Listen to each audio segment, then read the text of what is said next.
মায়াপুর ইস্কনের মেইন মন্দির থেকে রাধা মাধবকে কেন বাইরে বের করে নিয়ে আসা হচ্ছে, কোথায় বা নিয়ে যাওয়া হচ্ছে রাধা মাধবকে? হরে কৃষ্ণ প্রিয় বন্ধুরা, আশা করি আপনারা ভীষণ ভালো আছেন।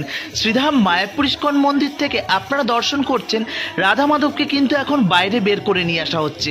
কি ভাবছেন, ভগবানকে কেন হঠাৎ মন্দির থেকে বাইরে বের করে নিয়ে আসা হচ্ছে, আর কোথায় বা নিয়ে যাওয়া হচ্ছে মন্দিরের বাইরে?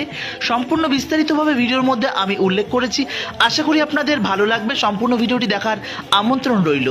প্রিয় বন্ধুরা, দেখতেই পাচ্ছেন কত ভক্তরা হরিনাম কীর্তনের মধ্যে দিয়ে রাধা মাধবকে কিন্তু মন্দিরের বাইরে বের করে নিয়ে আসা হচ্ছে। কেন বের করে নিয়ে আসা হচ্ছে আপনারা প্রত্যেকেই জানেন। এখন চলছে চন্দন যাত্রা, আর এই চন্দন যাত্রা কিন্তু অক্ষয় তৃতীয়া থেকে শুরু হয়, 21 দিন পর্যন্ত চলে। শুধুমাত্র শ্রীধাম মায়াপুর ইস্কন মন্দিরে নয়, এমন প্রোগ্রাম কিন্তু ভারতবর্ষের প্রত্যেকটা মন্দিরেই কম বেশি হয়ে থাকে। যত ইস্কন মন্দির আছে প্রত্যেকটা ইস্কন মন্দিরে তো হয়ই, এমনকি যে জগন্নাথ মন্দির রয়েছে শ্রীক্ষেত্র পুরীধামে, সেখানে তো এই উৎসবটা মহা জাঁকজমকপূর্ণভাবে হয়ে থাকে।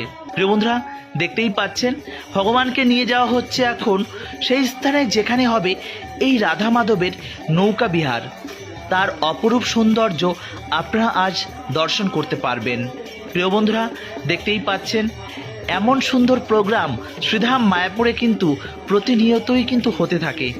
আর আমাদের কাছে এই চন্দনযাত্রার এই বোট ফেস্টিভ্যাল বা নৌকা বিহার আমাদের কাছে ভীষণ একটা আনন্দের একটি উৎসব।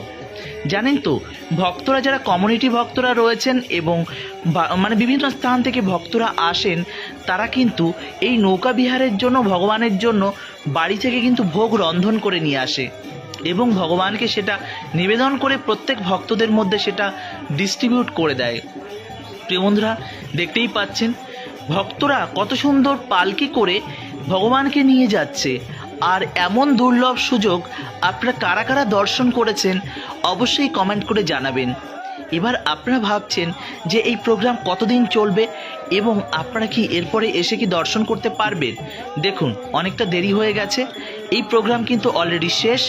এরপরে হবে নৃসিংহ চতুর্দশীর পর রাজাপুর জগন্নাথ মন্দির, যেটা শ্রীধাম মায়াপুর ইস্কন মন্দিরের থেকে একদম কাছে। এই স্থান থেকেই কিন্তু ভক্তরা সেই স্থানে যান এবং গিয়ে আমরা কিন্তু সেই রাজাপুর জগন্নাথ মন্দিরের সেই আনন্দ উপভোগ করি। আপনারা যদি তেমন দুর্লভ দৃশ্য দেখতে চান, অবশ্যই নৃসিংহ চতুর্দশীর পরের দিন আপনারা শ্রীধাম মায়াপুরে আসবেন। মায়াপুর থেকে টোটো সহযোগে আপনারা কিন্তু রাজাপুর জগন্নাথ মন্দিরে পৌঁছে যেতে পারবেন এবং সেখানে গিয়ে আপনারা কিন্তু দর্শন করতে পারবেন জগন্নাথ বলদেব সুভদ্রা মহারানীর সুন্দর নৌকা বিহার উৎসব। প্রিয় বন্ধুরা, আপনারা যদি সেই সুন্দর অপরূপ সাজে সজ্জিত জগন্নাথ বলদেব সুভদ্রা মহারানীর সুন্দর নৌকা বিহার